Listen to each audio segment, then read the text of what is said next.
you'll be out their arse, funneling you in different ways.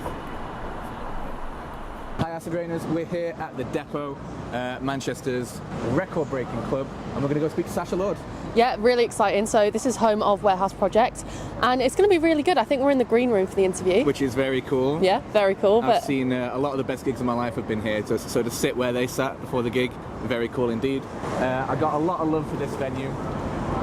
Some of the best nights of my life, I reckon, have been here. Well, yeah. It's going to be good. We are doing Warehouse this season. We are. Warehouse season is on the horizon. I'm very excited for it.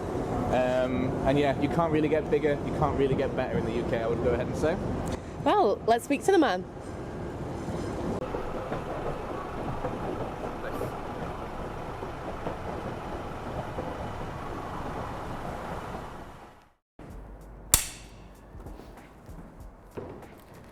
Okay, so can you give us a bit of a rundown on what Parklife is, what Warehouse Project is for people who might not know? So Parklife was started 2010, one day 20,000 people. It actually started off kind of like an end of year student party. Plattfields, which is in Fallowfield, which is like student heartland. And never in our wildest dreams did we think years later it'd be 80,000 people a day. It's actually the biggest metropolitan festival in the UK now, but we try to cater for everybody. There's not any rock music there, there's not any jazz. If you're into rock or jazz, don't buy a ticket. But all different genres, so genres basically that you'd see at Warehouse Project. It's just there in an open field for 2 days. And Warehouse Project, well, we're sat in the green room Warehouse Project now as we speak, and we take place mid-September through to New Year's Eve, every Friday and Saturday, capacity 10,000, and yeah, complete different genres, so house, techno, drum and bass that we're talking about, and we've been going since 2006. What's your personal favourite out of the umbrella of electronic dance music? I'm not going to lie to you, I'm not a big electronic music fan. No, it must be my age, but if you get into my car, you're going to either hear the Smiths, you might hear David Bowie, you might hear Prince, which they do play controversy quite a bit, Prince controversy at Warehouse Project. But no, I'm not going to sit here and say I'm an Aphex Twin fan, although I appreciate it, it's not my thing. That's odd, I heard you were a massive house fan. No. Warehouse Project caters to such a large audience, a large variety as well, but we can't imagine you getting glittered up for Homo Block? Well, you're wrong. Okay. Actually, you're wrong. We all make an effort for Homo Block, and we try to go above and beyond because it's a completely different audience. We bring a specialist team in to talk to security, how you should speak to people, same with bar staff, but we encourage security and bar staff to glitter up for the events.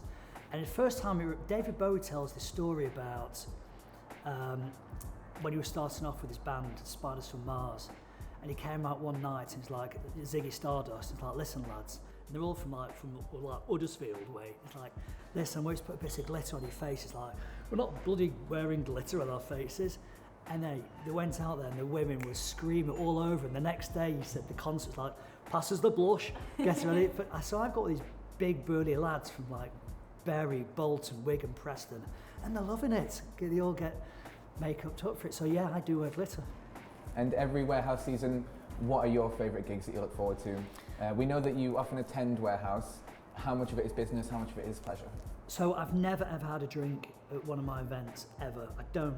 And the reason being, it's my job, I'm working, and Roy Keane said it once, you know, if you sat in your front room and your postman's walking down your drive with a can of Heineken at 7 in the morning, you'd be like, what are you doing? Well, it's the same for me. And I think that's where some promoters go wrong. You know, I've been to some venues and the promoters are sat in the back with a bottle of champagne and lording it around. They don't last. So I never party at the events. I do have favourites though. Obviously the Hacienda one I love, Homo Block I love, and Repercussion. They're my three standouts.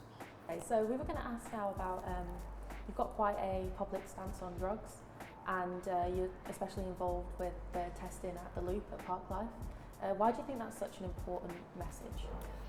So the war on drugs will never be won, ever. So the answer is educate, and it's something we've been doing since 2013, back of house drug testing.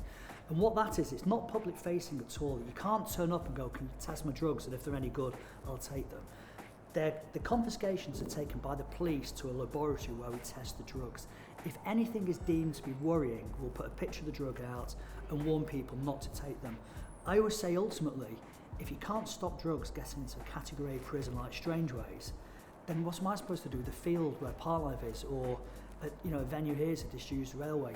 And we have 124 security, we've got knife archers, sniffer dogs, volunteer welfare people, 3 ambulances, paramedics, a doctor. We try to make this as safe as we possibly can. And the cherry to the cake is back-of-house testing.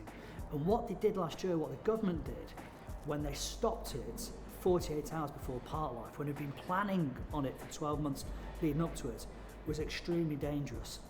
And they stopped it at every single festival last year. That's why I was so vocal about it. I have seen it literally with my own eyes save lives. And I'm pleased to say I think it's back on the cards again for this summer, back-of-house testing. Starting out again in 2024, trying to build back to what you are now. Where would you start? What would you do? And do you have any advice for future budding musical entrepreneurs? So it's not just musical entrepreneurs. I don't like the word entrepreneur, by the way, because I think it sounds like a bit big-headed.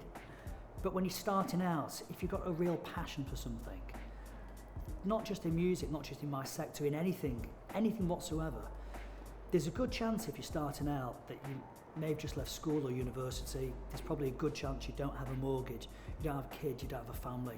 So you've not really got anything to lose.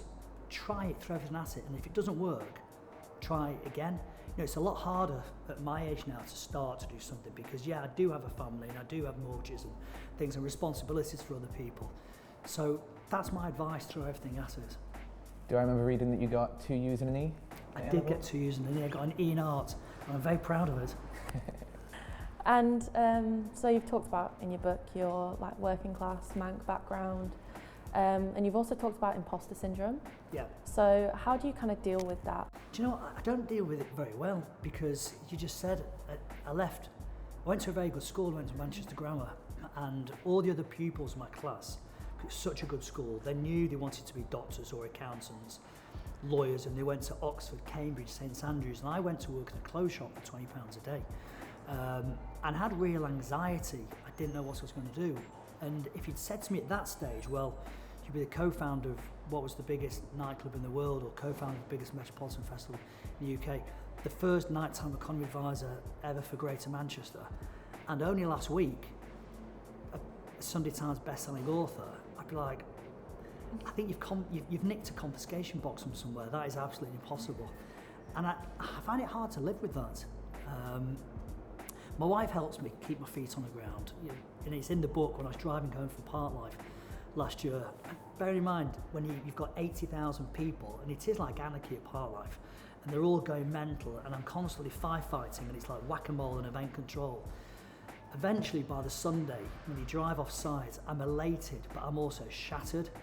And she'd been partying all weekend at Parklife with her friends.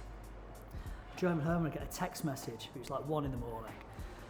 It's like, Monday's bin day, don't forget to take the bins out. So she does help keep my feet on the ground. But I find, last week I did the book launch and people wanted me to sign their books. And I just find it really weird. So I'm not good dealing with imposter syndrome. Do you think that writing the book kind of helped you reflect on that and kind of get a grasp on it? No, it was even more bizarre. Yeah. Because Luke, my co-author, was like, really, did that really happen?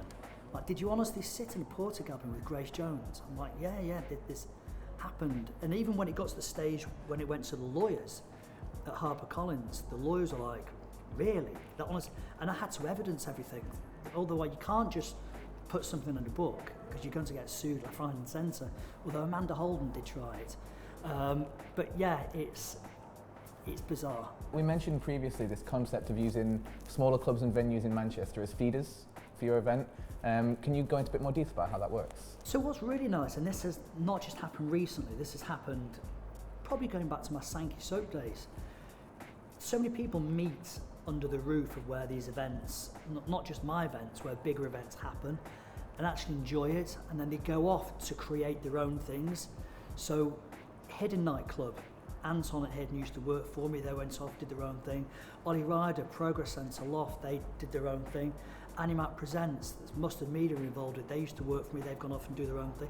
So all these things spring out of other things, and we've spoken about this before. It's so important that the underground scene coexists with the bigger scene. The two have to live together.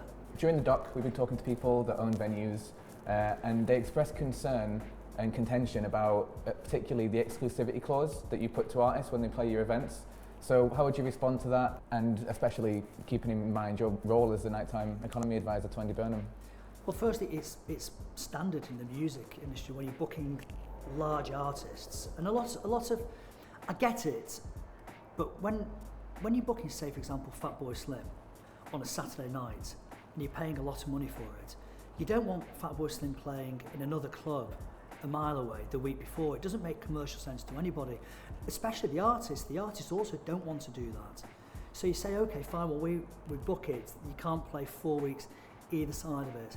I think a lot of the frustration comes to some promoters in smaller venues that try to book big artists where it's not viable. And I think the tensions come from that. But I understand what people say, you know, when you're booking so many artists at Parklife, then they're saying, well, you can't play 4 weeks either side of Park. I get it, but that is just standard. It's not just a Manchester thing. Leeds, Liverpool, Sheffield, Birmingham, London, wherever you go, it happens in every city.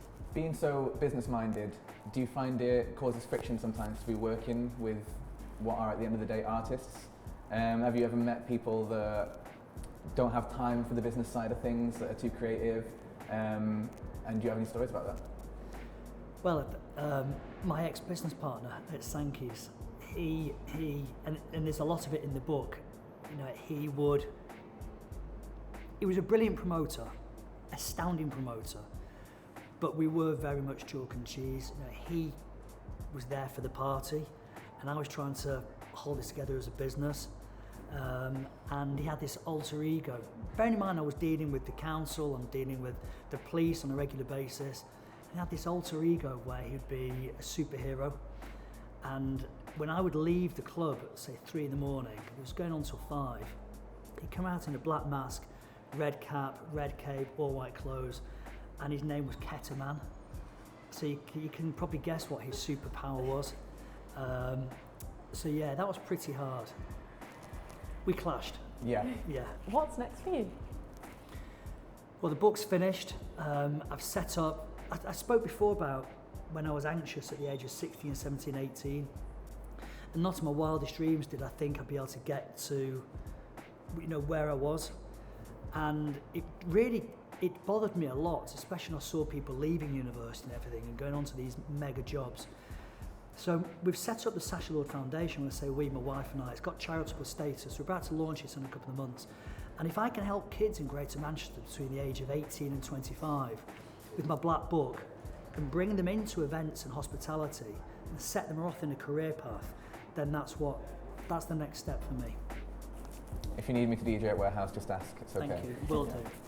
Fantastic. Well, thank you so much for sitting down with us. Not a problem. Thank you. Brilliant.